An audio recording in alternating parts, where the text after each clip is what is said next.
ঈদের বাকি মাত্র একদিন, তো রাজশাহীতে পশুর হাটে কেমন বেচা বিক্রি চলছে, ক্রেতা বিক্রেতারা কি বলছেন দাম নিয়ে?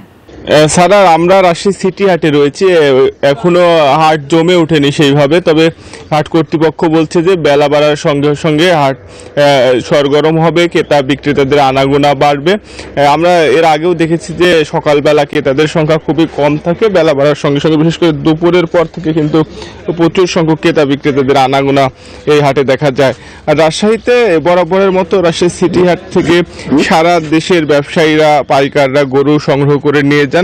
রাজধানী সহ চট্টগ্রাম, খুলনা, বরিশাল বিভিন্ন জেলায় কিন্তু রাজশাহীর গরু পাঠানো হয় বলে কিন্তু আমাদেরকে জানিয়েছেন ব্যবসায়ীরা। আর এবছর রাজশাহীতে ছোট এবং মাঝারি গরুর চাহিদা সবচেয়ে বেশি।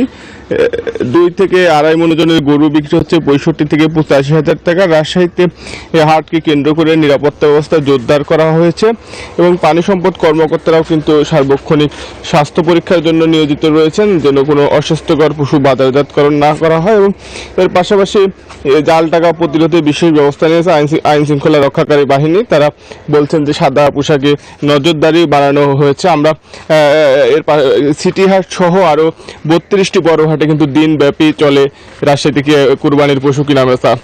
তো বেলা বাড়ার সঙ্গে সঙ্গে সব হাটই জমে উঠবে রাজশাহীর যে কুরবানির হাটগুলো রয়েছে। এই ছিল রাজশাহী থেকে সর্বশেষ। খুলনা থেকে আরও খবর জানাচ্ছেন সহকর্মী মাকসুদ। আমরা যাচ্ছি মাকসুদের কাছে। ধন্যবাদ মর্তজা। আমরা এই মুহূর্তে অবস্থান করছি খুলনার সর্ববৃহৎ পশুর হাট জোড়াগেট পশুর হাটে। এখানে কিন্তু সকাল থেকেই কিন্তু ক্রেতারা এই হাটে চলে এসেছেন। একটা তথ্য জানিয়ে রাখতে চাই, যেহেতু এটা শহর কেন্দ্রিক হাট, এটা কিন্তু ঠিক ঈদের দিন সকাল পর্যন্ত কিন্তু এখানে বেচা কেনা চলে।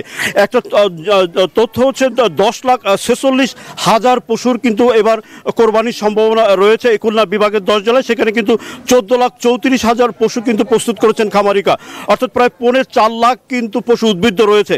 এখানে প্রায় 10,500 খামারি কিন্তু এই গরু মোটাতাজাকরণ এবং লালন পালনের সাথে জড়িত ছিলেন। তবে অবৈধ কোনো উপায়ে যেন গরু বাজারজাতকরণ বা হাটে না আনতে পারে সেই বিষয়ে কিন্তু সতর্ক অবস্থায় রয়েছেন প্রাণী সম্পদ অধিদপ্তর। আমরা একজন ক্রেতার সাথে যদি কথা বলতে চাই, যে আসলে আপনি সকাল থেকে ক্রেতা চলে এসেছেন হাটে, কি ধরনের গরু খুঁজছেন? আসসালামু আলাইকুম নিউজ 24। আমরা সকাল থেকে দেখেছি যে হাটে যথেষ্ট মোটামুটি গরু আছে, সেই তুলনায় ক্রেতার সংখ্যা কম। তো আমরা কিছু গরুর দাম শুনলাম, মিডিয়াম গরুর দাম আমরা 1 লাখ টাকার প্লাস মাইনাস পেয়েছি। আমরা আশা রাখবো এই গরুর দাম কিছু কমবে এবং গরুর হাটে হাসিলের ব্যাপারটা একটু কমালে আমার মনে হয় ক্রেতার সংখ্যা একটু বৃদ্ধি পেতে পারে। আসসালামু আলাইকুম। জি, একটা বিষয় একটু জানিয়ে রাখতে চাই, এই হাটে কিন্তু প্রচুর পরিমাণে বড় গরু এসেছে, কিন্তু খামারিরা বলছেন যে বড় গরুর চাহিদা কিন্তু অনেক কম। সেই ক্ষেত্রে কিন্তু মাঝারি এবং ছোট গরুর চাহিদা বেশি। যেহেতু চাহিদা বেশি, মাঝারি গরুর দামও কিন্তু বেশি। তো ক্রেতা এবং বিক্রেতারা সমন্বয় করার চেষ্টা করছেন। বিক্রেতারা শেষ পর্যন্ত অপেক্ষা করবেন তাদের চাহিদা মতো দাম পাওয়ার জন্য। তো এই ছিল খুলনার হাট থেকে সর্বশেষ। আমরা ফিরে যাচ্ছি স্টুডিওতে সারার কাছে। মাকসুদ ও মর্তুজা দুজনকে ধন্যবাদ।